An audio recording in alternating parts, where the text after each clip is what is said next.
And I like to think that it's the subject not just that it's a beautiful day and would prefer, I think, to be outside, so I was happy to see such a full house. I'm Josh Ginsberg, I'm the president of the Cary Institute, and welcome to Friday Night at Cary. We have tonight Allan Shope talking about the environmental impacts of architecture. But before I introduce Allan, I just wanted to raise a couple things. On a day like today, it's a very good time to point out that there are names on some of the seats as you come in.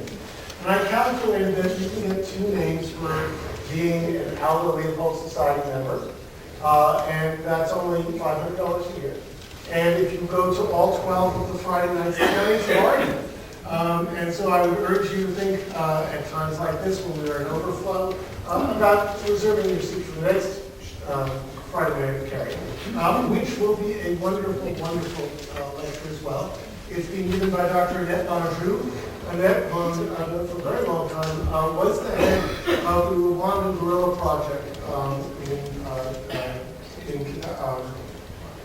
in northern Rwanda, sorry. And she ran that project as the Diane Fossey's old site for a number of years. She's a wildlife vet as well as an ecologist, and she'll be talking to us about humans, apes, and our shared future. Annette is now the vice president of the Arcus Foundation, which is one of the largest funders of great ape research and conservation. Then that will be on Friday, September 18th, a month from now.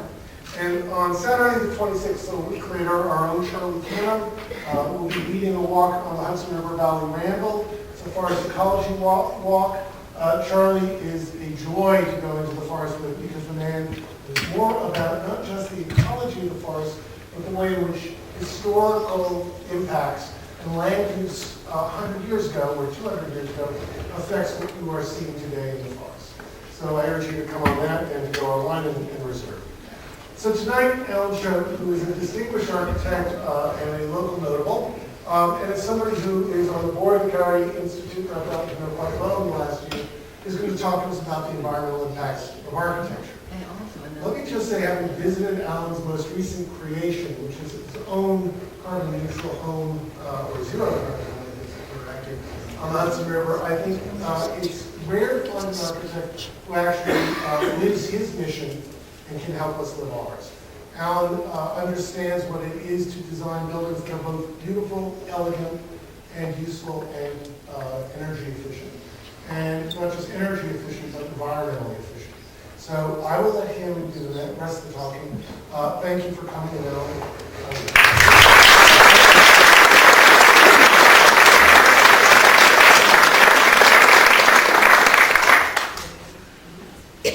Wow, thank you for coming. So, first of all, a quick word of truth as to how I came on this journey to be here tonight. I often refer to myself as a reformed architect. I spent the first 25 years of my career designing houses for the rich and famous. I have committed every architectural felony known to man. No architect that I know has done things better or worse than I've done things. I don't have a clean track record, and I am not here to give you a sermon tonight. I was privileged for 25 years to design houses on the most wonderful sites for the most wonderful people in the most incredible times with wonderful craftsmen and wonderful materials. And in the end, those houses made the covers of the magazines, they made a living for my family, and in many ways I was very, very proud of them. And in a few ways I was less proud of them. And that's what we're going to talk about tonight. So, I lecture in quite a few places, and I like to ask a question at the beginning of the lecture: what's the biggest thing happening on the earth? The biggest thing, is it gay marriage? Is it ISIS? The biggest thing happening on earth? Well, I think it is. I think you can just put it the way you want to, but it has something to do with human population, and the earth is a finite resource. Something to do with that. If you want to go H2O, I'll go there with you with water. If you want to go fossilized carbon, I'll go there with you with carbon. But it has something to do with the earth as a finite resource and the human population using up a lot of that, and each of us knowing that there's an unknown from that, a lot of which feels scary. So, with that as the biggest thing happening on earth, it's really interesting to me to know what do we really know about this topic. It's a big topic. It's bigger than Wall Street. It's bigger than interest. It's bigger than your bank. What do we really know about it? So tonight, it's too big a topic for tonight. We'd all be having breakfast here tomorrow if I lathered on for the night. But I wanted to do 5 things tonight. A general energy primer, which is going to be science. An architectural energy primer, which is going to be the status quo and what all of us in this room know. An alternative approach, which has to do with dreaming. A definition of the problem and some recommendations. So, a general energy primer. Without exception, everybody knows what this is. Nobody doesn't know what that is. We all use it. I use it. I'm not here to give you a hard time. It's a gallon of gasoline. You put it in your car, you mow your lawn with it, you drive a boat with it, you do things with it. It has made our lives luxurious and wonderful. It's not evil, but it is something. It's carbon that got sequestered a couple 100 million years ago, and we're using it. Now, what's really interesting to me, almost everybody in this room knows that when we combust that particular gallon of gas, which starts at 6.2 pounds, that it produces CO2. That fact isn't news to people in this room. What is news to most people in this room is how much CO2 does it produce. That's interesting to me, that most people don't know the answer to that. So, scientifically, that's the answer. Scientifically.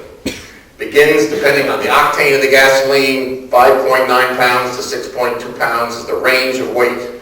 Bottom left-hand corner, 1 gallon. And it creates 18 pounds of CO2.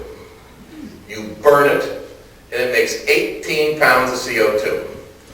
Now, and that's how it does it. The actual molecular process, which I'm not going to go into, that's how it occurs. It makes some H2O, it makes some CO2, it makes some, and so it goes through that process, and the combustion. Each of us does it every day. And then, so I got to be pretty old. I'm not a young man. I got to be 50 years old. I am now 60 years old. So 10 years ago, I woke up one morning, and I simply realized that I didn't know that fact.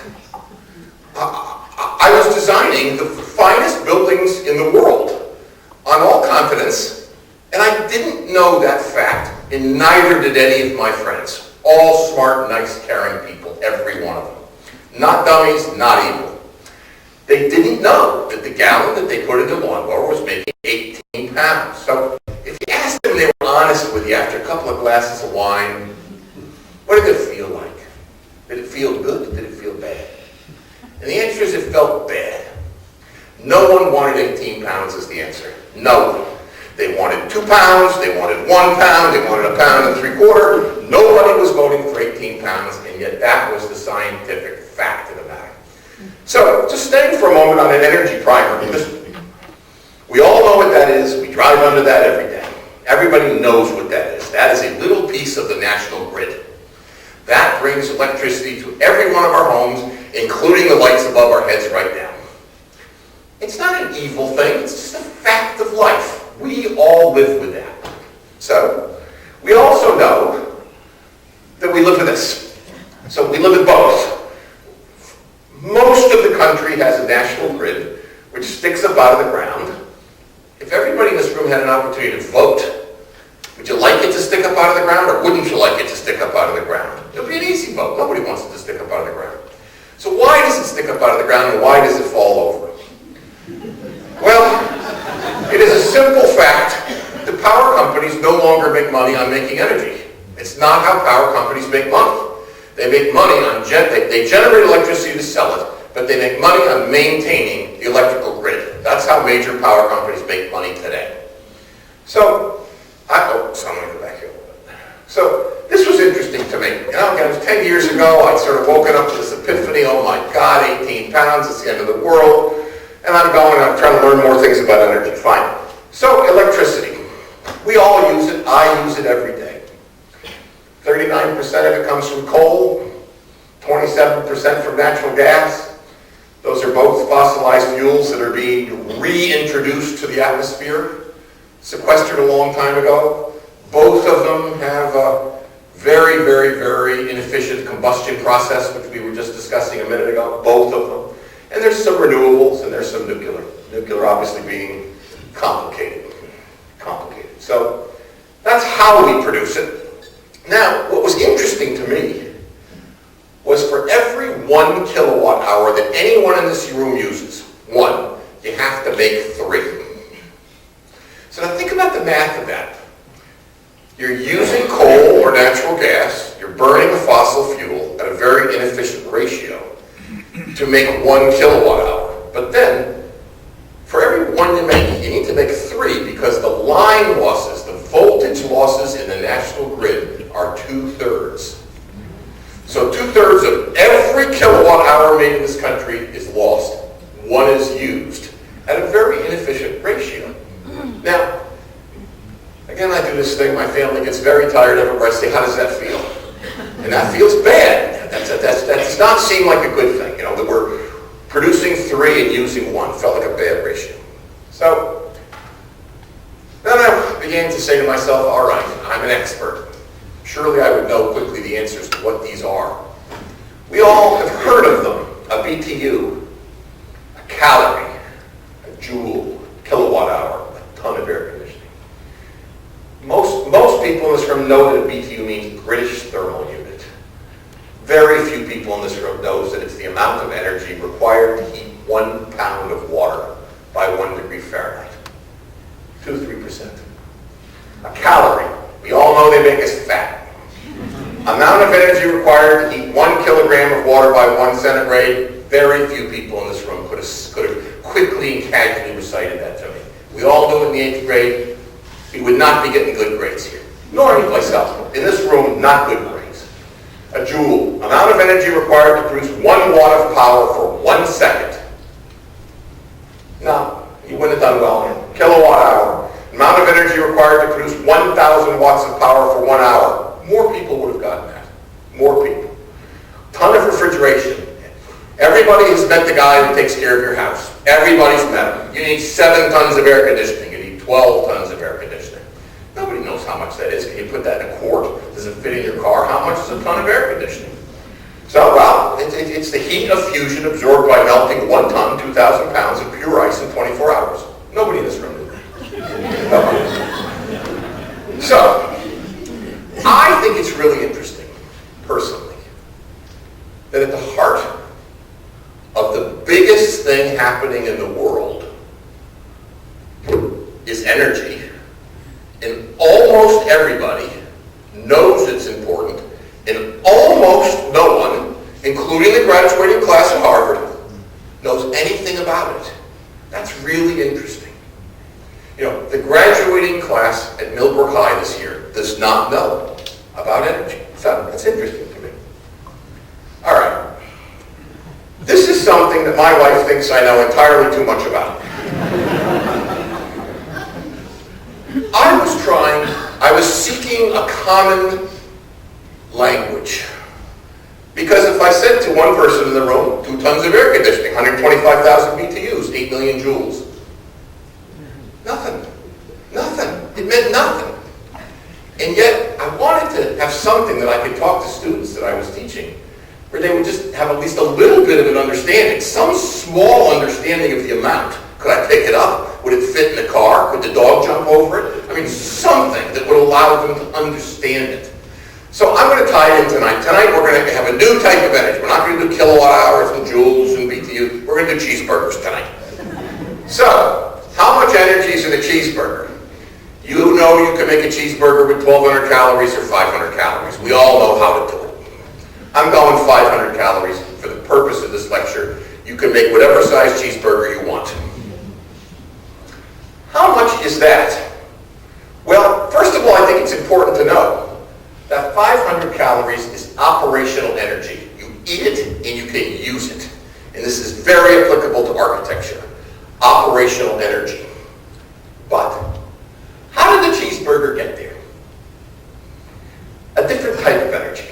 Well, first of all, before we go to the different type, as an equivalent, it's 500 calories, 1,900 BTUs, 2 million joules, 0.5815 kilowatt hours. So it's an amount.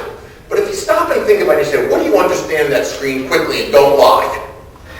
You understand the cheeseburger. You don't understand the four sets of numbers. So I then wanted to know, all right, it didn't matter if we were talking about a refrigerator or a door. We're going to get to refrigerators and doors.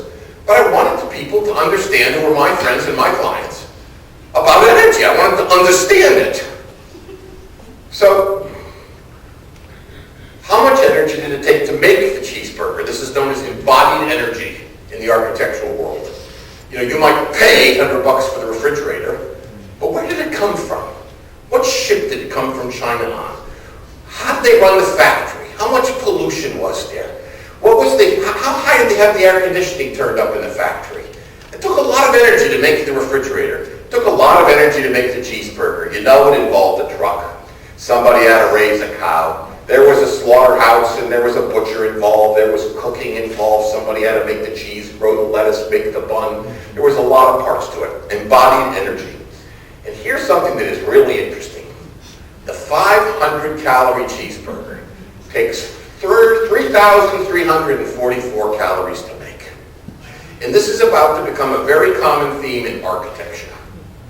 In other words, there's one thing that may be the actual operational energy, but the embodied energy becomes a very, very important part of this discussion. It begins to involve things like maintenance and that kind of stuff. So actually, the cheeseburger has a very different value. If you think about what did it take to make it versus what does it give you, quite a different value. So that was the end of our little science, our 10-minute science lesson. And I could do that all night long with interesting examples. I want to do architecture as an energy primer, sort of the status quo, what you know, what I know, what you're familiar with. So, we all know this house. There's not a person in this room that does not know this house. We drive by this house. This house is in Scarsdale, Greenwich, Millbrook, Millerton, Salisbury, Lakeville. You know this house. This house is the American dream. This house is ludicrous. This house is made of wood, sticking up out of the ground, in a state where the temperature goes to 10 below zero. This house needs to be painted every 3 years. But this is our American dream. This is the status quo. I'm not here to mock this house. I'm interested in this house, but not to mock it. So, how much energy is in a house? You know, that house, 3 bedrooms, 4 bathrooms, you know, a powder room, 3 other bathrooms, that kind of. No, I'm not talking about a mansion, I'm talking about a house. Normal kind of house, master bedroom, couple of kids, that kind of thing. 4,000 square feet. How much energy is in a house? Well, we need to begin by thinking about architecture a little bit differently. So, you know, the same way we had to make the cheeseburger, we got to make the house. The next time somebody says to you, I have a carbon neutral house and I have 2 solar panels, that's how I did it. Well, they're lying, so it's just not true. You know, you got to build the house. All the materials come from something, the refrigerator comes from someplace, there's all kinds of embodied energy, and it's huge, the amount of energy that it takes to initially build the house. Then, you got to operate the house. All of you know about operating a house. In other words, there's energy, heat it and cool it, there's electrical bills. Most of it's tied into fossil fuels in one way or another. There's the operation of the house. And certainly the maintenance of a house. Most houses built today are very maintenance intensive. I mean, it's a huge part of caring for them. So you need to think about the energy of a house as a whole, sort of 3 things. Now, how much energy is actually in a house in the Northeast? 4,400 square feet, 4 occupants, say a couple and 2 kids, 3 bedrooms, 2.5 bathrooms. Well, how much energy is it? I mean, is it 1 wheelbarrow full or is it 7 wheelbarrows full? You know, how much is it? And to say it's 7 tons of air conditioning or 250,000 BTUs doesn't mean anything to people in this room. Is it 250,000 BTUs per hour, per day, per week, per month, or per year? Nobody knows. You just know the guy said 250,000 BTUs. So I wanted to make it relative to the truth. First of all, I like to think of buildings as a lifespan. I hate it when people think, well, I'm going to be dead in 10 years. Your house isn't going to be dead in 10 years. Somebody's going to live in it. So let's think about the house's life. All of you know houses that are 200 I'm saying a house ought to last 100 years. So I'm doing the lifespan of a house. Yeah. 6% of that, which is a one-time deal. You don't have to do it every year. 6% of it. That's the construction part of it. So that's how much energy goes into a house, approximately, to build a house, the embodied energy of it. Well, the operation of it, 7 million kilowatt hours over a lifetime, about 81% of the operation of a house. So the operation is a pretty big deal, bringing back to that, pretty big deal. And then the maintenance of the house, 13%. Not insignificant.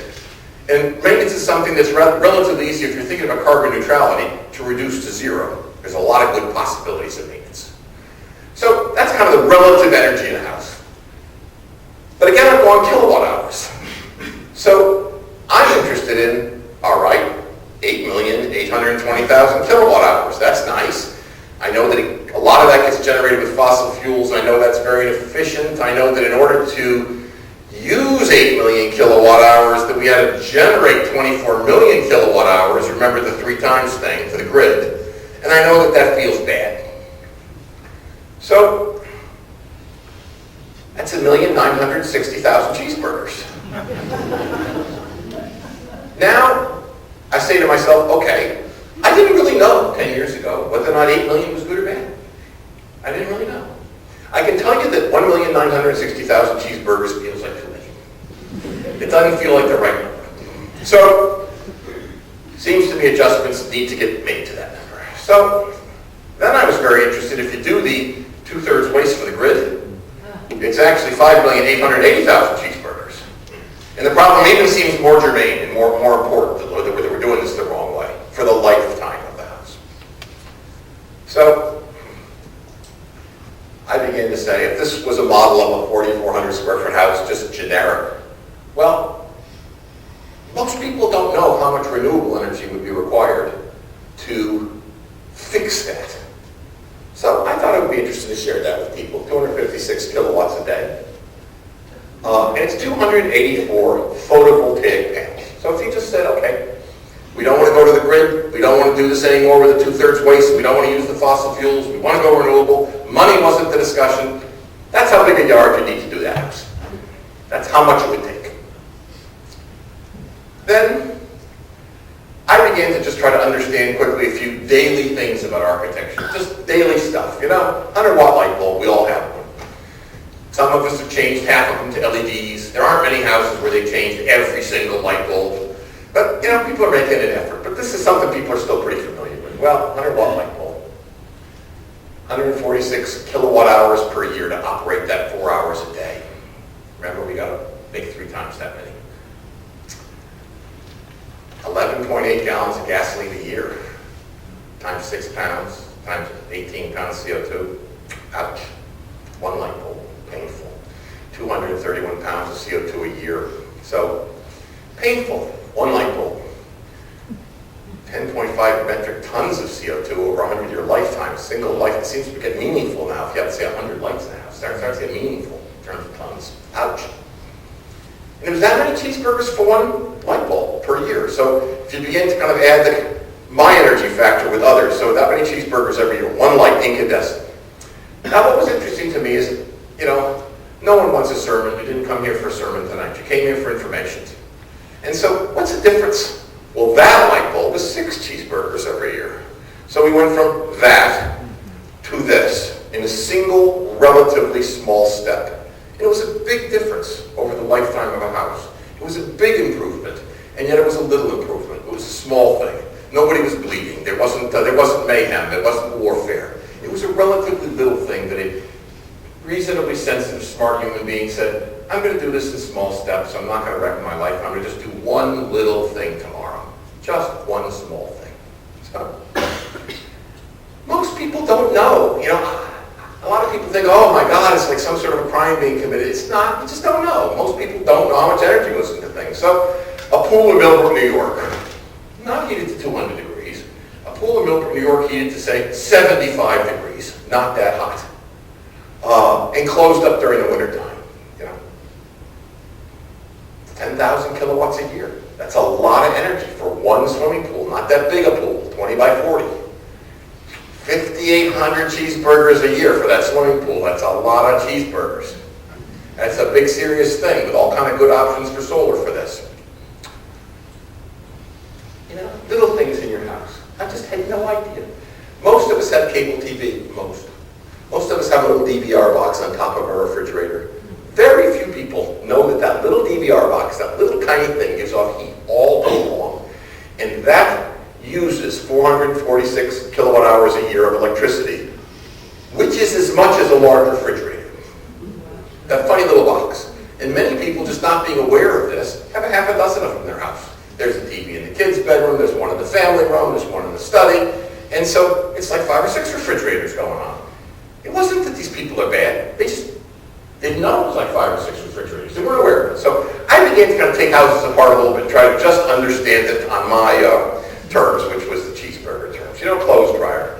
You know, I wanted to know. I wanted to, we just did a load of clothes and how much energy did that use? And well, it was 900 kilowatt hours a year, depending on how many loads you do. And it's the equivalent of this many appliances. That clothes dryer is as much as a washer and a dishwasher and a refrigerator put together.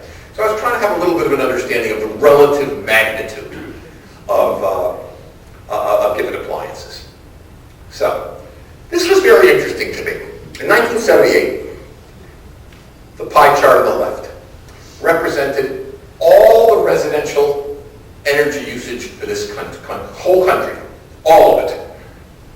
Space heating, appliances, AC, and water heating. Whole thing. Since 1978, we busted our hump. Insulation, LEED, all kinds of good windows, great ventilation, better controls, and at the end of it, we made no progress. Nothing. Which is the graph on the right. Both true statements. What happened? And the answer is technology happened. All of our gains, 100% of the gains that we made for 30 years have been given back to technology. All of the electricity we use for computers, electric gains, all of it's been given back.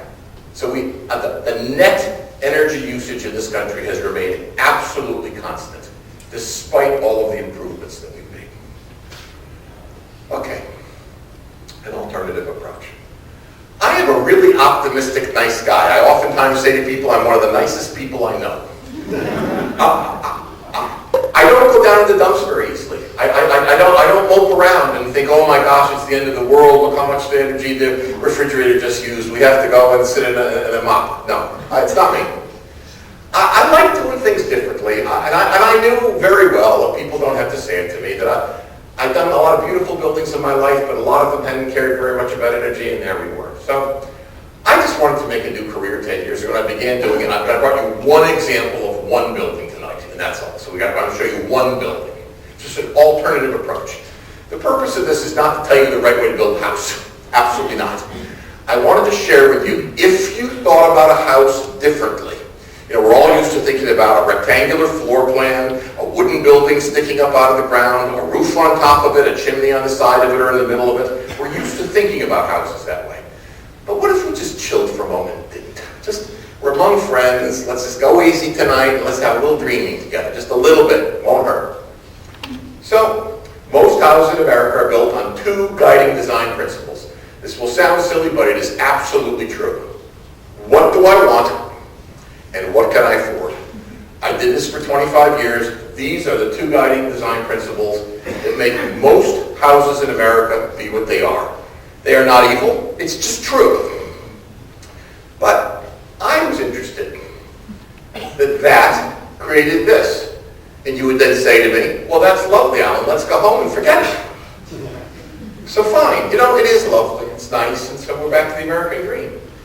But I think somewhere in each of us we know there's a little bit of a problem growing still. So I was interested and said, just supposing we did it a little different. We still got to do what do I want, and we still got to do what can I afford. We're not exempt. But what if you did 4 additional filters? 4. Supposing every architect in the country did it. Supposing everybody in this room did it, just for the sake of dreaming. Have a little fun with it. What if carbon neutrality was a requirement? Clients come to me every day and they say, we're trying to understand sustainability in architecture and decide whether or not we want to do that. Isn't that a weird statement? We're trying to decide whether or not we'd like to be sustainable. I mean, you just decided you'd like not to be sustainable? So it's kind of a weird semantic thing even to it. So, but supposing carbon neutrality, in other words, the big kahuna, not using any carbon for a house, period. In other words, it means if you're going to use carbon to build it, you got to make more energy with the operation of the house. So carbon neutrality, supposing it was a requirement. We weren't going to talk about it, just a requirement.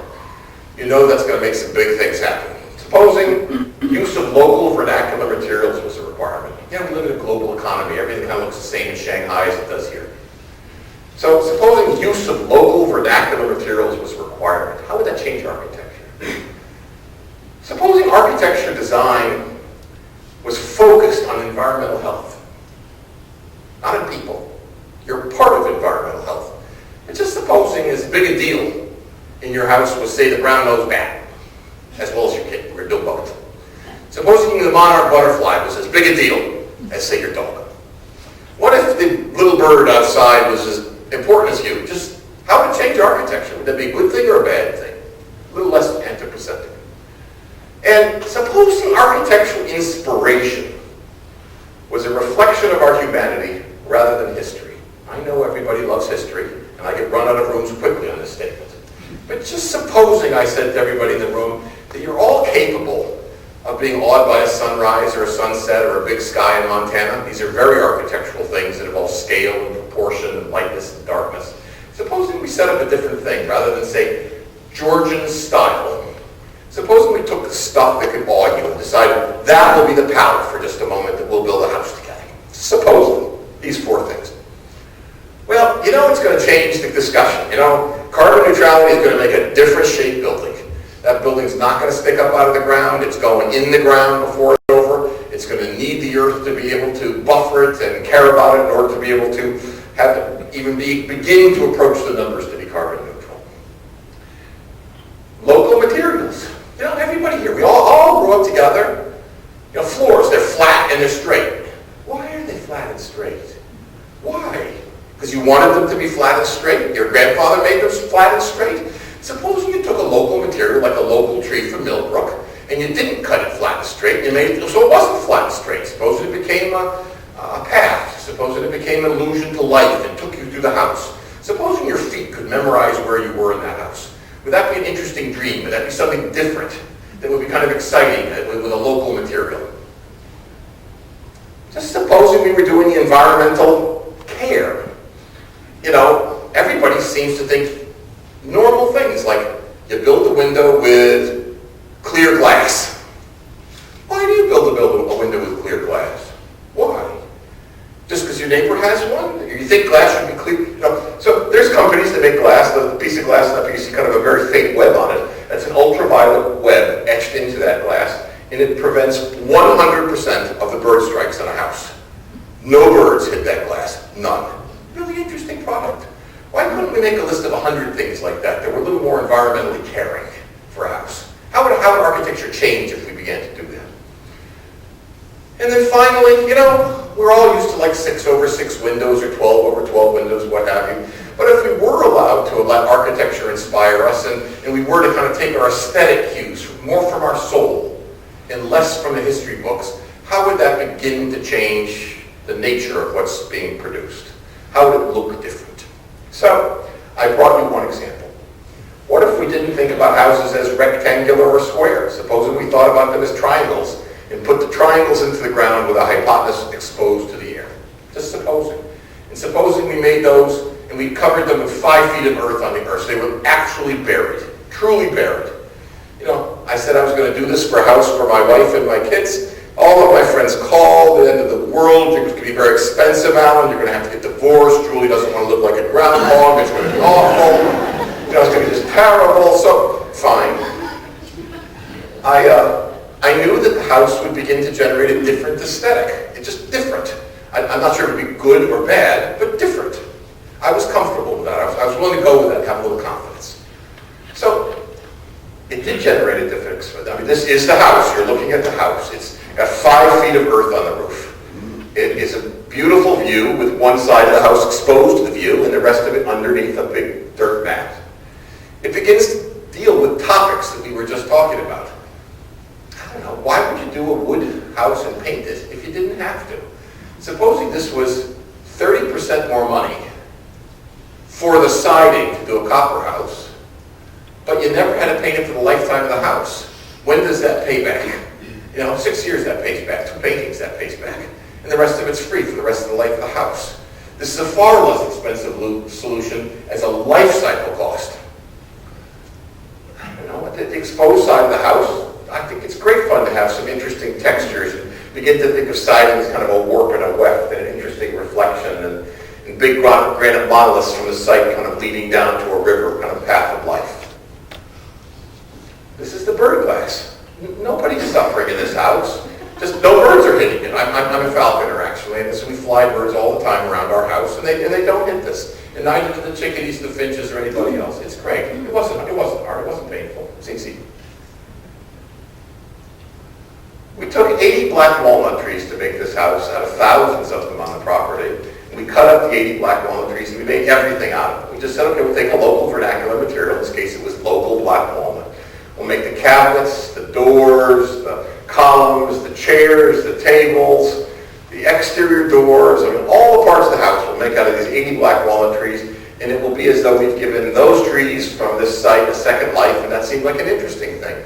I'm not counseling any of you to care about or even like black walnut. I think it's interesting to give a local material a second life. We have fun designing the furniture and the cabinets. Everybody thinks, oh, architects can't design kitchens, they can't design furniture, go get an interior designer, go get a kitchen designer. I love doing the whole thing, and I love doing it from the 80 trees to the local material. We tried to do some interesting things. So this metal is chopped up from old screen frames from an institution. We chopped them into 4-inch pieces, and we made what was basically where people come to anticipate metal to be a monolithic, large form. I wanted to do it like a warp and a weft, where suddenly the texture of that thing drew people into the nature of its color and what the material was. The chairs were great fun. Everybody thinks sort of like with a floor, you got to chop something up in straight lines. We didn't cut the trees straight. We cut the trees where if there was a branch coming out of them, we cut the boards curved, where we could make all the furniture from them, so the grain ran with things like the hoops of the chairs and that kind of thing. It was great fun. It was easy, it was fun. Various details were simple but lovely. The floor was very supportive. When I say supportive, you walk into the house, we don't ask anybody to take off their shoes. They just do take off their shoes because the floor is so fun. I like natural things. There's a big view outside this house, so we put a big crosscut of a tree there that's about 12 feet across. It's large and interesting, and the floor kind of beckons and makes a neat color. This house, as an energy issue, focuses on the reduction of energy, sort of reduce energy with its earth burning, and then it produces energy from 68 solar panels adjacent to it, and it produces energy from what is sort of like a pulsating geothermal loop outside of it, a very untraditional passive geothermal loop. This is the view out to the river. I think we crown the floor a little bit. We use the same metals around the fireplace. And at every turn, we tried to kind of ask ourselves, try to question the status quo and see if we couldn't just do things a little bit differently. We weren't trying to make them expensive or particularly cheap. We were trying to maximize the use of materials and care about form. We tried very hard to kind of care about detailing and make things so that they were nicely built and would stand the test of time. I don't like planned obsolescence, and I don't like buildings that are going to fall apart in 20 years. I wanted something that would long outlast me. This was an interesting thing. So if we sent everybody in the room out to build a bathroom tomorrow, most would go down to the tile store, the stone store, and they'd select a tile, and you'd call a tile guy and stick them on the wall. And then the guy would grab them all. And then he would go home and they'd say, here's your bathroom. Oh my gosh, think about that for a moment. You've just created like this ideal laboratory where you're taking showers and steam and everything for mildew to grow all over everything. So why would you do that? Every one of my clients has done it for 35 years. Bought the tile and grouted it. I said to myself, all right, let's just stop doing that. Copper is an antifungal and anti-mildew agent. If you use copper on the inside of a bathroom, you will never have a mildew problem, no matter what. Why don't we just see it a little different? And then why don't we take some old copper roofs from around the neighborhood and give them a second life? So this is an old copper roof made into a bathroom. Guest bedroom, pretty view. Again, we built the doors out of the walnut, the floor out of walnut. And this is the last bathroom here, which is also, this is guest bath, which is also copper from that same copper roof. So that's the final shot of the house. I will say to you, I've been living in this house for about a year now. This is a truly carbon neutral house. I didn't have to get divorced. Julie still loves me. It really and truly is carbon neutral. No BS. We generate more power than we use. We have to essentially compensate for the construction. There's almost no maintenance to this house. We wash the windows. We mow the lawn periodically, but not even very often. And it is a really, really, really terrific house to live in. It's a wonderful building. It doesn't hurt. I grew up in a house from 1707. It was great. I loved it. You know, big fireplaces in every room. This is just as great. It wasn't a compromise. So, definition of the problem. All right. So, what's the problem? We have a problem. We have a problem. You might not. I have a problem. So, I want to talk about the problem. We all know this guy. Everybody in this room knows this guy. He is me. He is you, this guy. He's not a bad guy. This guy didn't get brought up in a nasty family to do nasty things to the earth. He's not trying to kill a little bluebird. He's not trying to be insensitive and mean to the earth and use too much fossil fuels. He's not a jerk, this guy. He's not a jerk. There are jerks out there, but he's not one of them, and most of them are not doing the wrong thing because they want to. He just drives a pickup truck because he's comfortable in it. His friends drive one. He lives in a normal house because that's what he got brought up in. And he's a good guy that kind of needs a little bit of help. Just a little bit. Somebody needs to give him a little bit of knowledge and sort of send him on the right path. And if you try to tell this guy what to do, he's not going to do it. He's just going to tell you to get out of the way. So you somehow have to get this guy to think a little bit about what the possibilities are. And then this guy might begin to do it himself. And we need to do that a lot of times. Like 250 million times in this country. So, I begin with this guy by listening to him. And you know what he says to me? Why should I do it if my counterpart in China isn't doing it? Why should I do it if I don't like the payback period? Why should I do it if my friends aren't doing it? Good. So that's all true. What? So good, fine. Then I say to him, you know, do what? You just said, why should I do it? Do what? Like make changes. Well, I said, well, give me a change. You know, and he usually goes quiet on me at that point. Because he doesn't know what to say at that point. And I said, you know, a big change, little change. And I said, let's take a little change. So just for the sake of conversation. We're among friends here. So I don't know, choice one. He drives his truck 20,000 miles a year, 10 miles per gallon, $6,000 a year in fuel. It's not hard to understand. Everybody in this room understands that. Everybody. $3 a gallon. I'm rounding off the numbers. Choice two, same guy. Suppose he was willing, he had to keep his truck, like a little ego thing. Keep the truck, fine. But, suppose he was willing to drive his truck the 10% of the time when he actually had something in the truck. And the 90% of the time when he didn't have anything in the truck, supposing he was willing to rent a Prius. He said, well, I can't afford a Prius. Can't afford to rent one, can't afford to buy one. I'm a middle-class guy, don't have the money. Leave me alone, Alan. I said, no, we have $6,000 on the table for the status quo. Suppose you drove 55 miles per gallon for 18,000 miles a year. You drove 2,000 miles a year in your truck.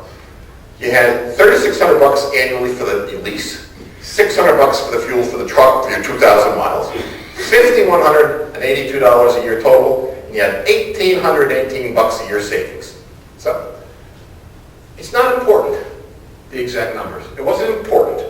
What was important is that guy didn't know he had a choice.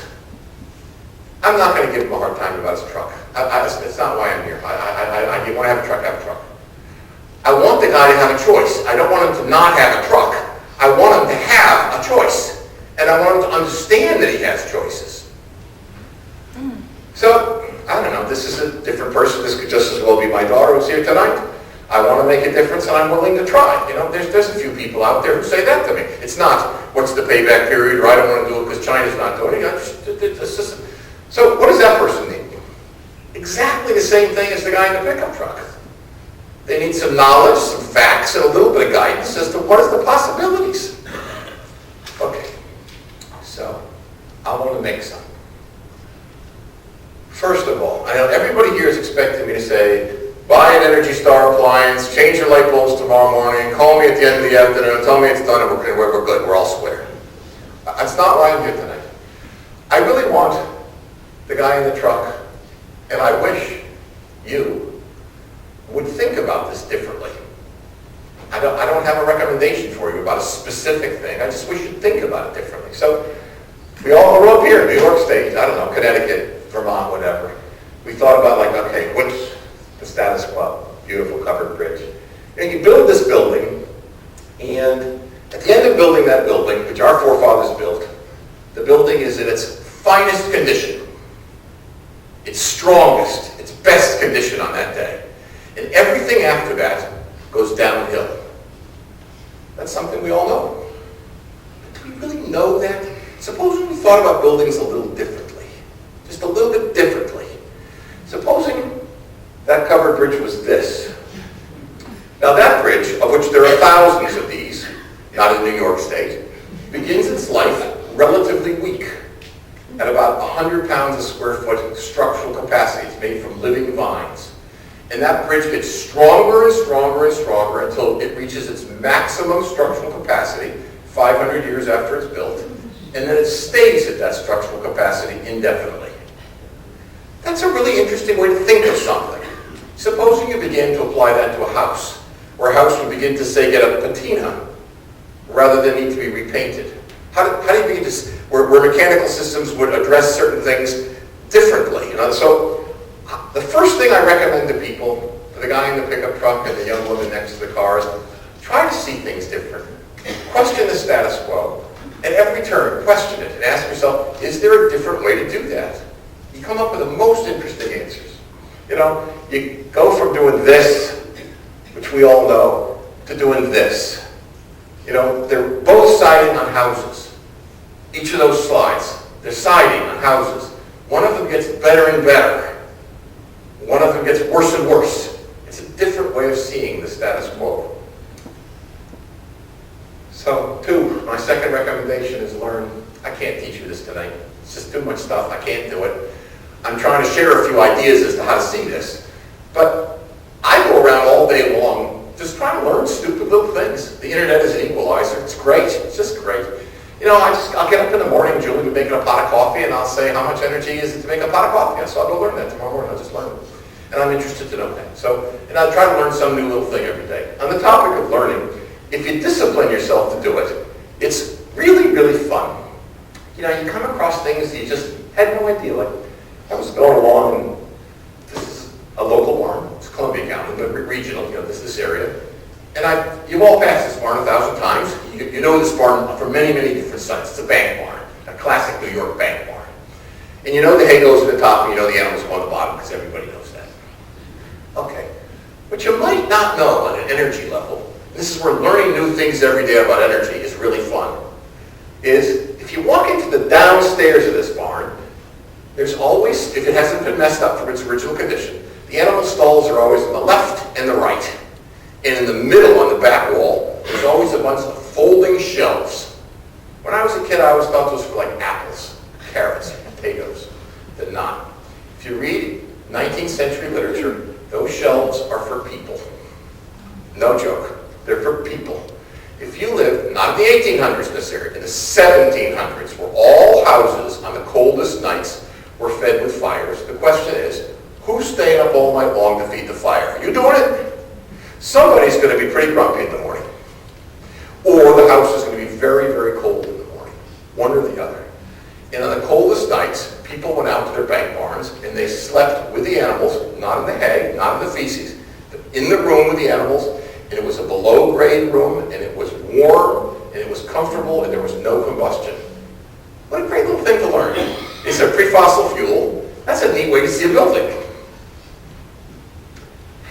I was going along one day a few years ago and I said to somebody, who invented air conditioning? Anybody know who invented air conditioning? Nobody here knows that. Printing industry. The Romans did. The answer is correct. It was the Romans. And it was Hadrian who invented air conditioning. He hated the Roman heat.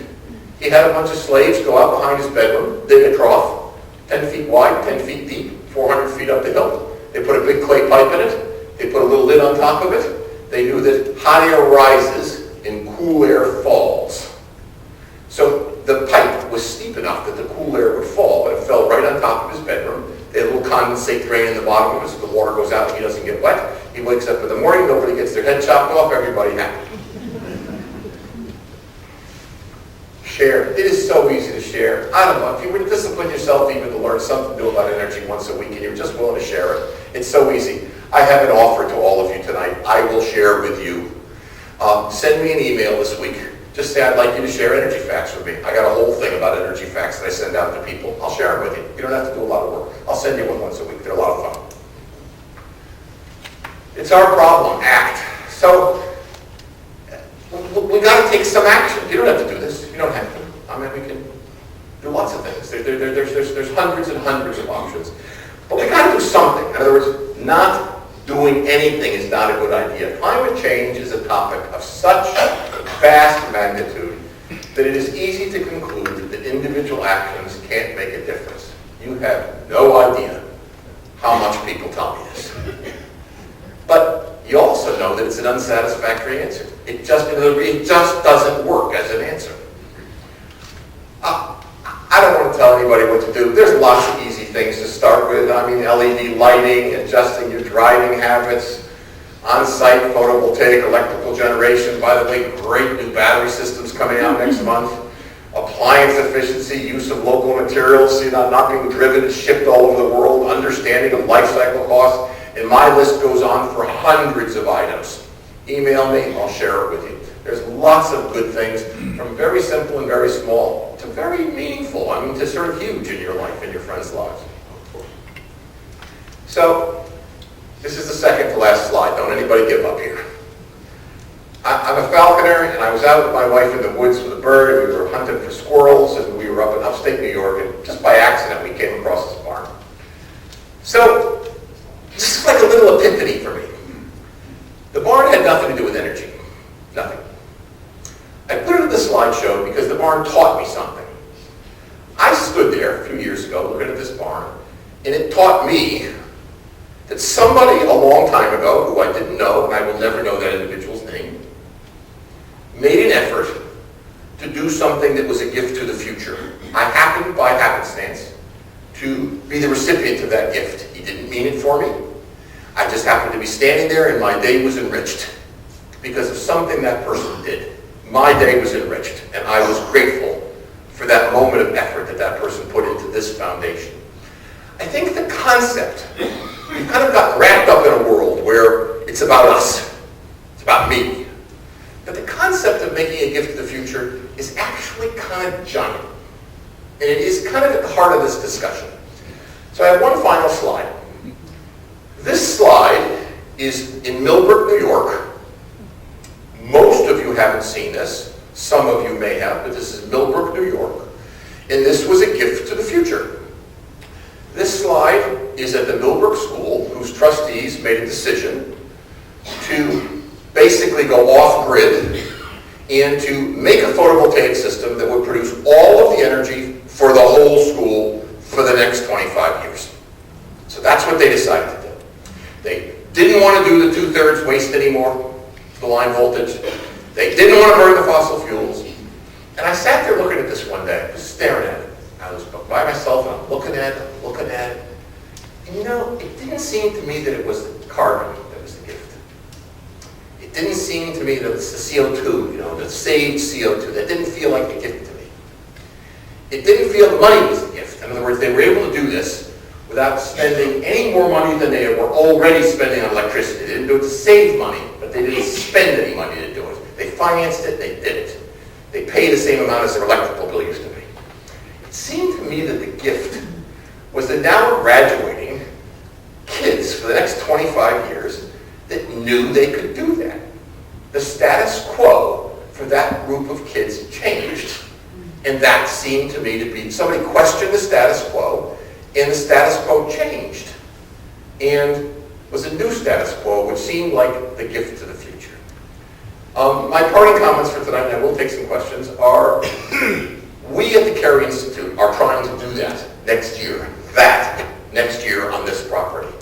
If you want to help with a gift to the future, and you go home tonight saying, man, Allan Shope, what a whack job he was, crazy lecture, wish I hadn't gone.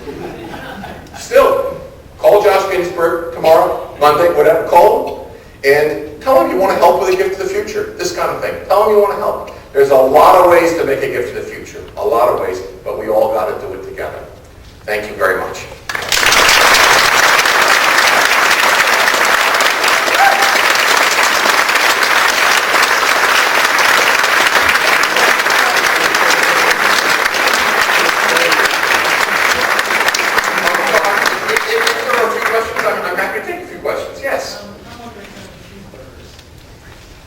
Really a lot of cheeseburgers, like 4.5 million cheeseburgers a month.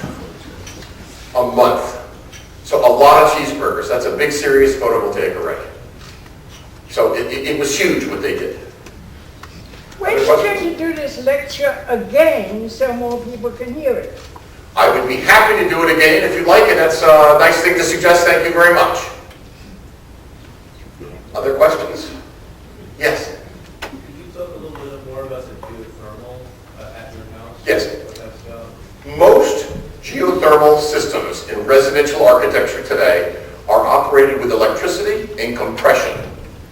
They tend to save some energy, although not nearly as much as you'd think when you analyze them properly. And they function on the fact that the same way an air conditioning system functions, if you push on something, it creates heat, which in turn can create cooling as the opposite reaction. So most geothermal systems are energy intensive, even though less intensive than the cost of running a standard number 2 fuel oil or gas-fired boiler. The problem, in my opinion, is when you begin to buy that electricity from the grid, and you're getting out a 2/3 waste factor for that electricity. Financially, they still make sense. I don't think personally that they're going to have a long future. So the system in my house is a long loop, 5,500 feet. It has glycol in it, and it simply has a standard circulating pump, which runs the glycol annually. So it runs constantly through that loop, and it comes into an air handler inside of the house. There is no compression, but it takes the indoor air of the house, and it equalizes it with fresh air, with an ERV, and it takes it and it makes it in the winter and the summer at 55 degrees. It makes it the same temperature as the earth. And so I'm constantly working with tempering air in our house from 55 degrees, which means that air conditioning is not important, and heating is still important, and something we do using kilowatt hours from the PV system that we have on the barn. Yes? I didn't hear you mention anything about reclaiming water and reusing. Yeah, so the question is about reclaiming and reusing water. It's a really important topic, and I apologize for not being on it tonight. It was just the second part. I'd love to come back and do another lecture about water. It is such a good topic. And it's an important topic. I'm sorry I didn't do water tonight. I didn't know how to put enough into the 50 minutes. Yes, in the back? Is there any way you can give your talk and your marvelous non-confrontational approach to TED Talks? I have been asked several times by people associated with TED Talks to do just that. I've just never gotten the invitation. If you know somebody at TED Talks, tell them yes. Yes. I would like to do a TED Talk. Yes. Are there going to be zoning obstacles? I have heard of zoning obstacles to photovoltaic arrays. I will tell you, there seems to be a general rising awareness of the importance of energy and climate change. In other words, it's not diminishing, it's rising. And I believe that most zoning boards are sensitive to that, most. And I think there's a perceptual thing. Like, I look at that last slide, and I see intelligence, logic, and beauty. That does not seem like a bad thing to me. That seems like a good thing to me.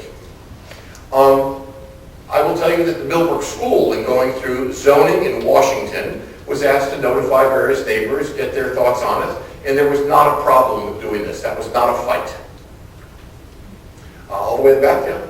Yeah, you said that a gallon of gasoline creates so many pounds of carbon dioxide.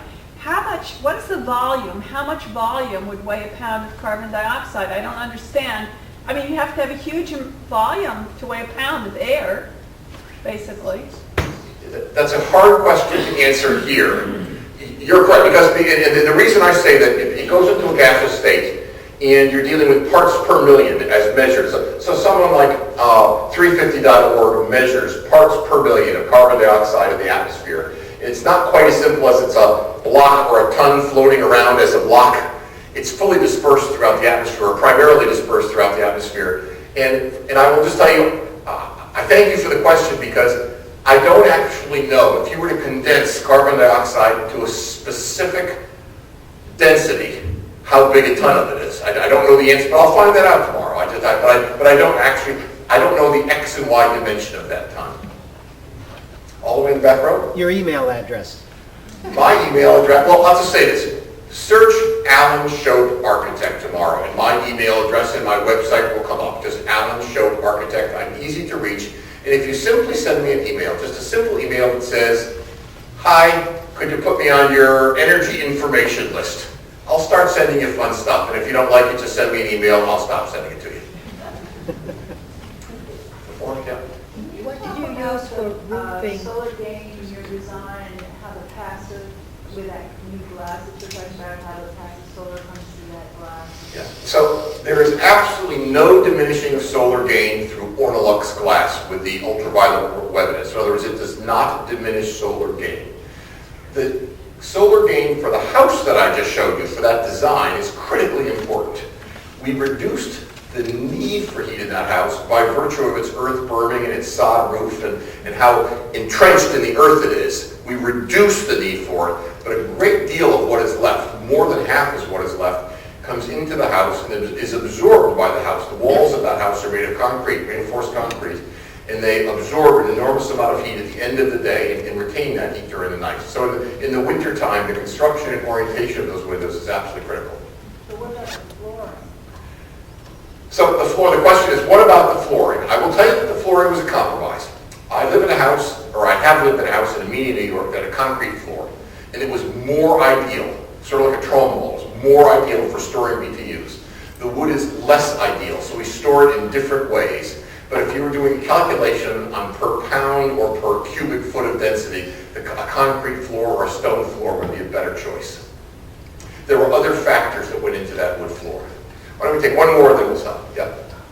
Alan, the curriculum in architectural schools and engineering schools, are they teaching any of this? I mean, it seems like it should be a basic part of the I believe it should be. So the question is, does this get taught in architectural schools? More and more, yes.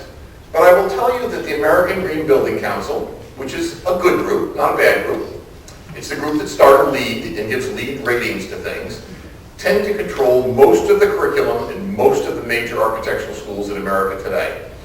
This is not their thrust. Their thrust is improving the status quo. They're in the business of, if you drive a car that gets 18 miles to the gallon, can they recommend one that gets 26 miles to the gallon? They're not in the business of getting you into a solar-powered car that doesn't use carbon. So it's kind of two separate conversations.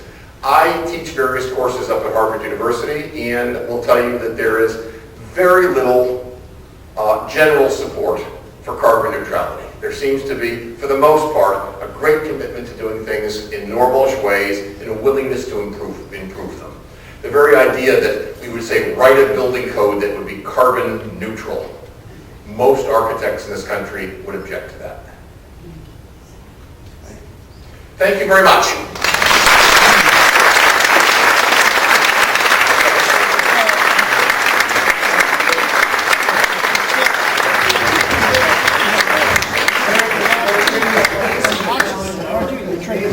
Engaging lecture. I put that together with Eric Sanderson's lecture on the future of cities.